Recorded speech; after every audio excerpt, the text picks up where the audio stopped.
Today's headline says this book was fond of music. The subheadline says he made Jeff Wilmarth play the bugle, but carried his fun too far. It says, I don't believe that anybody ever had such a time gathering in a deer as Jeff Wilmarth did once up in old Canandaigua, said Colonel Noah Parker of Gardeau, Pennsylvania. In the old general training days, Jeff used to play the bugle, and he could make it hum and not half try. A general training in Allegheny County didn't amount to anything if Jeff wasn't there to wake the martial spirit of the people with strains from his bugle.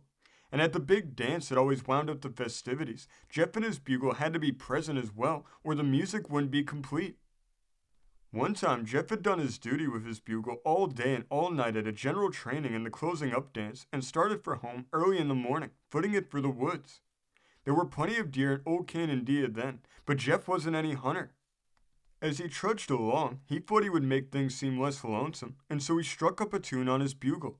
He said the tune he played was The Last Rose of Summer, but anyhow, just as he was along toward the end of it, a snorting big buck came bounding out of the bushes right toward him. Jeff saw the buck coming, but supposed it would turn tail and tear away in some other direction as soon as it saw him. The buck didn't do anything of the kind. It slowed up a little as Jeff finished his tune, but when the music ceased, it made for Jeff more positive than ever. All that Jeff could do was to haul up and whack the buck over the head with his bugle. The buck dropped as if shot, but was up again about as quick as it had gone down. Straight for Jeff, the buck sprang again. Jeff was quick with ideas. He struck up on his bugle, among the rigs of barley, soft and slow. As he played, he walked backward. The buck followed him like a prancing colt, keeping time with the music. By and by, Jeff had to stop to get some more wind, but the instant the music ceased, the buck laid back its ears, raised the bristles on its neck, and made a savage break for Jeff. Jeff clapped the bugle to his lips without wasting any time, and started in on the Fisher's hornpipe.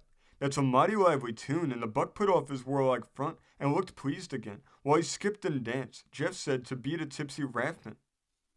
But no man ever lived who could tongue the Fisher's hornpipe for any length of time on an old-fashioned bugle, and Jeff was obliged to let up after a while. He had to get a few gulps of fresh wind or perish in the attempt. But the buck was there for fun. The situation was entirely too solemn for him without music, and he bristled up and went threateningly for Jeff again as soon as Jeff stopped to grab some breath.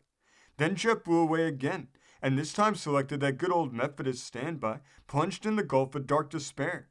This tune, Jeff thought, would express his feelings just about then, and being slow and without any jerk to it, would kind of let him ease up on his lungs a little. As soon as the horn let loose again, the deer got over his mad once more. He made a few efforts to prance to the tune, but couldn't get step to it. He stopped, took a new start, but with no better success. Then his hair began to rise again. Jeff saw that the buck wasn't pleased with that tune, and he played it a little faster and put some flourishes on it. That was what the buck wanted, and pretty soon he was stepping it off like a dancing master.